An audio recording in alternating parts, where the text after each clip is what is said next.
Tim तारा, अपनी दादी माँ को परेशान मत करो, बाहर जाओ और आराम से खेलो। नहीं मम्मा, बाहर नहीं जाते, बाहर चील है। क्या? चील? पर इस जंगल में कोई चील नहीं है मम्मा, दादी जब छोटी थी तब चील उनको ले गई थी। तुम दोनों क्या कह रहे हो, मेरी समझ में नहीं आ रहा। जिनी इतना बोलकर अपने कामों में लग जाती है, पर टिम और तारा के सवाल खत्म नहीं होते। अरे मेरे नादान बच्चों, वो चील तो कब का मर चुकी होगी, तब मैं बच्ची थी और अब तो मैं खुद बूढ़ी हो गई हूँ, तो वो चील कहाँ से होगी? अगर वो जिंदा हुई तो फिर आ गई तो? अरे मेरी बच्ची, हम सभी जीवों की एक निर्धारित उम्र होती है, उसके बाद सभी को जाना ही होता है। चलो ये सब छोड़ो, आज मैं तुम्हें अपनी सहेली के घर ले चलती हूँ। अरे बहन, आप बहुत दिनों बाद आई हो, और ये शैतान कब आए? बड़े दिन हो गए इन्हें देखे हुए। कभी दादी, हम कल ही आए हैं यहाँ। अरे मेरी गुड़िया, अच्छा किया, मेरा भी आप दोनों को देखने का बड़ा मन था। आप सब यहाँ आराम से बैठो, मैं कुछ खाने को लाती हूँ। दादी माँ और बच्चे कवि दादी के घर खूब खाते और मज़े करते हैं। उन्हें पता ही नहीं चलता कब सुबह से शाम और शाम से रात हो जाती है। अरे रे, बातों में वक्त का पता ही नहीं चला। अब बारिश भी शुरू हो गई। अच्छा हुआ, कम से कम हमें और बातें करने का मौका मिलेगा।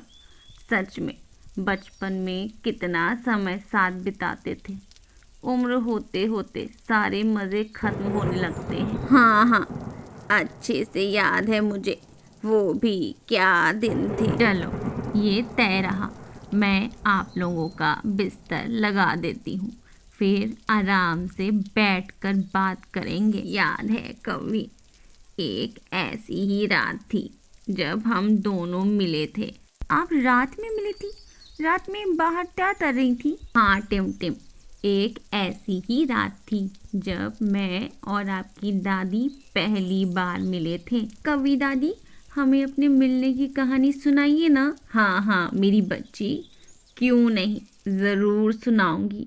बात कुछ यूँ थी, हमारे जंगल में सूखा पड़ गया था और वहाँ फल के वृक्ष भी सूख गए थे। ना कुछ खाने को था, ना कुछ पीने को। मेरे जंगलवासी सब बहुत परेशान थे। कवि बहन, यहाँ तो अब रहना मुश्किल है। ऐसे कब तक चलेगा?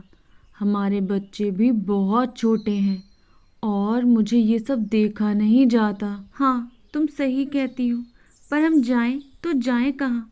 दूसरे जंगलवासी हमें अपने जंगल में कभी नहीं घुसने देंगे। पर यहाँ रहे तो मर ही जाएंगे। कम से कम कोशिश तो कर सकते हैं। बाप रे, फिर आप क्या खाती थी? आपको तो बहुत भूख लगती होगी ना? पूछो मत मेरी बच्ची, हमें कई दिनों तक तो सूखे पत्ते खाने पड़े। पानी जैसे तैसे थोड़ा मिल जाता था, पर इतने में कुछ ना होता था। लगभग सारे पक्षी इधर उधर उड़ ही गए थे, कहाँ गए पता नहीं। हम कुछ ही कौवे ही बचे थे।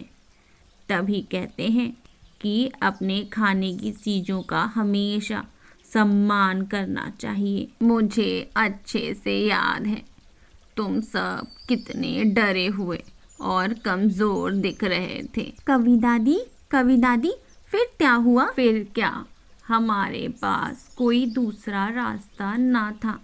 हम सब दूसरे जंगल की ओर उड़ चले। माँ, मुझे और उड़ा नहीं जाता, मैं बहुत थक गई हूँ। क्यों ना हम थोड़ा आराम कर लें? आपको क्या लगता है, क्या ये इतनी खराब परिस्थितियों में दूसरे जंगल सही सलामत पहुँच पाएंगे? और अगर हाँ तो कैसे? अगर आप भी आगे की कहानी जानना चाहते हैं तो हमारे चैनल से जुड़े रहें।